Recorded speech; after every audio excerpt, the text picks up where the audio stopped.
Hi, my name's Stephen Bennett. I'm here to inform y'all on the makings of a headliner kit. First, let me explain the history of it. Well, me and my dad, back in the early 2000s, were doing a mobile business for going to people's houses and replacing their headliners, which involved taking it out, cleaning the old panel off, cleaning all the old debris off of it, and going and putting the new material on, putting it back in the vehicle, which would take roughly anywhere from 45 minutes to an hour and a half. Well, my dad came up with the idea to sell headliner kits to the do-it-yourselfer. One, it would save them time and money. Two, it would save us the gas and from having to go out and do that, especially when it was hot. We would do it in the hot, we would do it in the cold.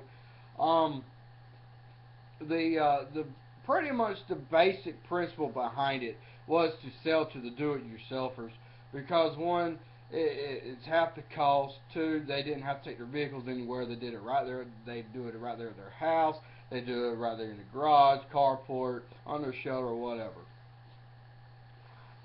The first basic step to actually making the headliner kit itself is to order the material, in which we order it from different distributors.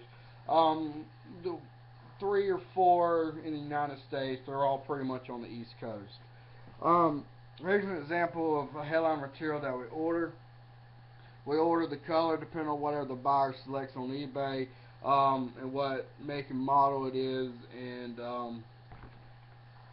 we'll get a roll. We usually get massive rolls, like 60-yard rolls at a time, of especially like the light gray, like tan, because that's like a more popular color for vehicles. After that's done, we get it back to the house. Either it was shipped to us, or I go out and pick it up from the distributor itself.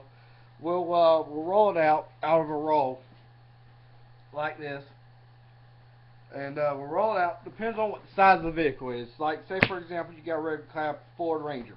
That's a 40-inch cut. Or you got a bigger vehicle like a Dodge Grand Caravan. That's like a 4-yard cut, which is basically the biggest we can go because of the box issue and shipping issues. After you roll it out, you determine what size you have. You determine what size cut you need. You cut it out to the appropriate length. You roll it back up into a roll like I just previously showed you, and you put it in a homemade bag like this, which you just tie one end up. It's like a big roll of plastic that we use, and you tie it up. And before you seal it, completely tie up both ends. Well, you got to do one end, but before you do the other end, we insert material instructions on removing the headliner panel out of the vehicle, and to putting it back in, and to applying the material down with glue, which gives recommendations for the glue, and also gives a tool list recommendation. After that's done, we'll usually put it in a box like so, depending on the size of it, whether if it's like a 2-yard or an above cut where you got to use the full length wide of the roll, then we have to put an make the box a little bit bigger. Um, After that's done, depending on how they ship, we'll put the shipping label on it. So in conclusion, the headliner kit itself is basically simple to make. It's not that hard.